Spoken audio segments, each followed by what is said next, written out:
Halo guys, apa kabar kalian semua? Semoga sehat semuanya. Kali ini saya akan mereview film Korea terbaru yang berjudul Jung-i yang sudah tayang di Netflix bulan Januari di tahun ini 2023. Film ini disutradarai oleh Yeon Sang-ho dan dibintangi oleh Kang Soo-yoon, Kim Hyun-joo, dan Ryu Kyung-soo. Di masa depan, manusia memutuskan pindah ke luar angkasa setelah permukaan laut meninggi akibat perubahan iklim.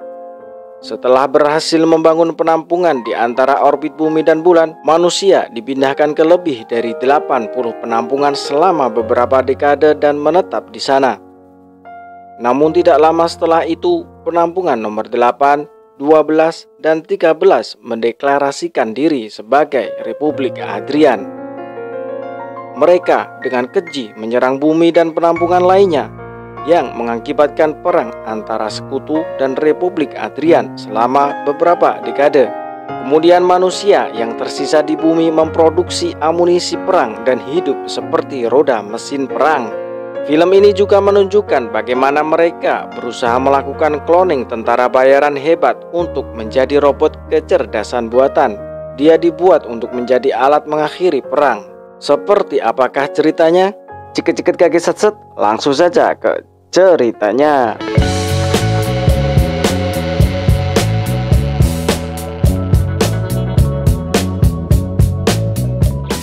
Film dibuka dengan menampilkan seorang perempuan yang tersadar bernama Kapten Yoon Jung-yi.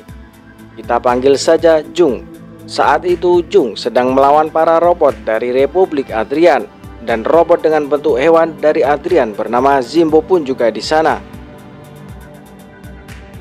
Jung berhasil membakar Zimbo, namun ternyata Zimbo bisa memadamkan apinya. Kemudian saat Zimbo terkena jebakan Jung mengincar baterai yang terletak di belakang Zimbo, yang mana itu adalah kelemahannya. Saat sudah dapat bidikan yang sempurna, sayang Jung kurang fokus dan tertembak jari tangannya. Jung pun terkejut melihat jarinya yang tertembak. Kemudian bel berbunyi, tanda simulasi perang dihentikan. Simulasi ini sudah berjalan kesekian kalinya. Setiap sampai di tahap membidik baterai Zimbo, Jung yang sekarang hanyalah robot selalu gagal di titik itu. Tidak lama kemudian orang penting dari pemerintahan datang untuk mendengar presentasi dari lab Kronoid. Kronoid adalah lab yang mengembangkan kecerdasan buatan yang dipimpin Yoon Soo-hyun, anak dari Jung.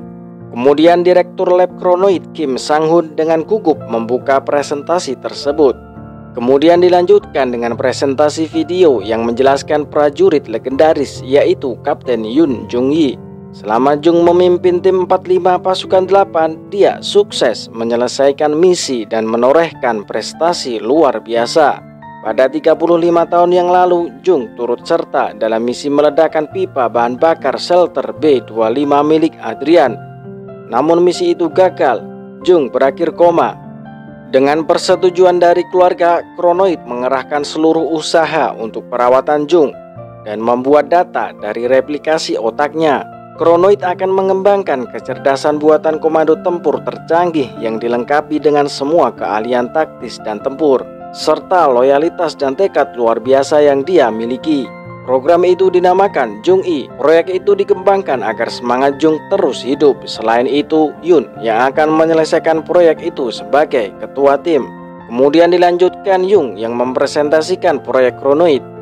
Dia menjelaskan, Kronoid mengembangkan kecerdasan buatan berdasarkan misi terakhir Jung, yang berfokus pada keahlian tempur dan juga pengalamannya melalui data yang disalin dari otaknya. Kronoid akan menggunakan simulasi yang berlangsung saat ini untuk mengisolasi data keahlian tempur dari otak Jung dan mengembangkannya menjadi kecerdasan buatan tempur tercanggih. Kemudian orang pemerintahan bertanya, kenapa Jung selalu gagal melewati simulasi yang sama?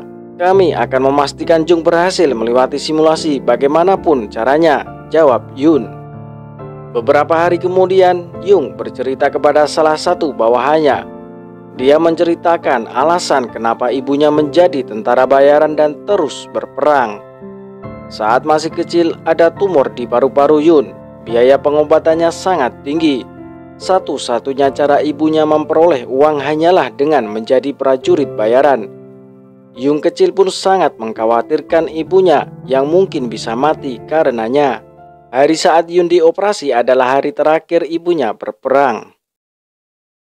Adegan beralih saat Yun menjalani tes etik. Hasil tesnya, sel kanker telah menyebar dari titik operasinya dahulu. Sel kanker telah keluar dari paru-paru dan menyebar ke organ lainnya. Operasi pun mustahil dilakukan. Sisa waktu hidup yang dia punya paling lama 3 bulan.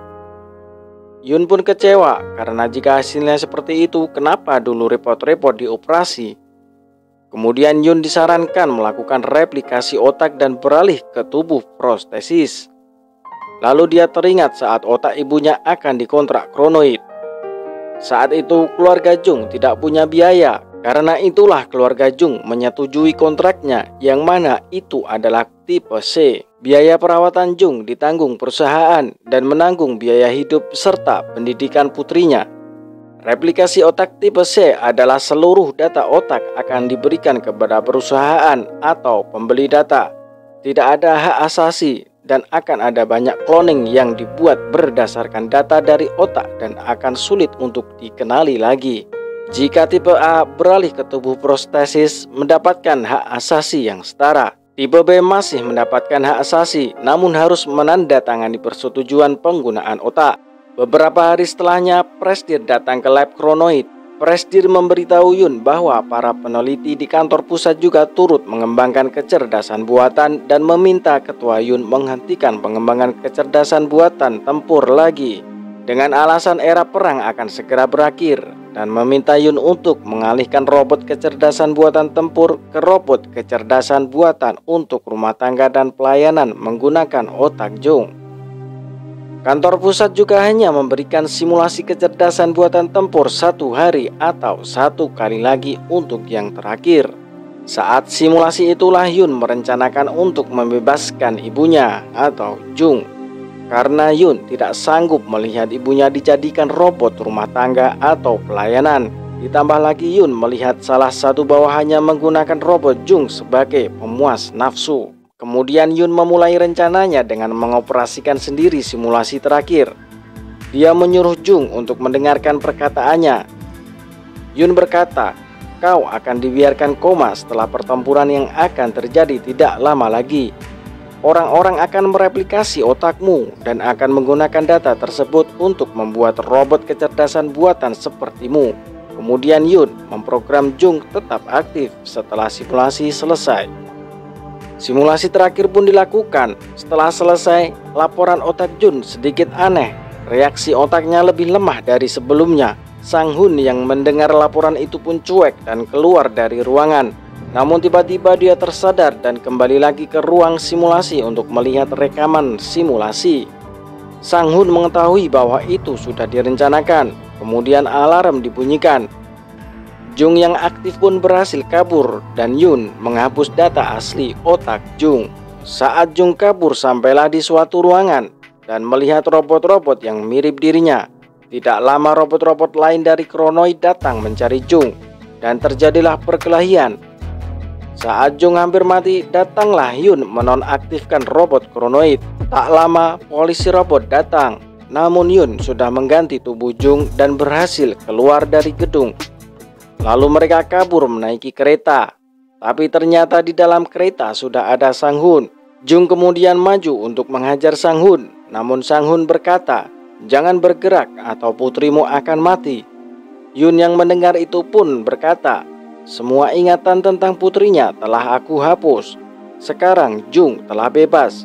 Kemudian Sang Hun pun menembak Yun. Lalu Jung bertarung dengan Sang Hun. Saat itulah Sang Hun baru mengetahui kalau dirinya ternyata robot. Setelah berhasil mengalahkan Sang Hun, Yun menyuruh Jung pergi.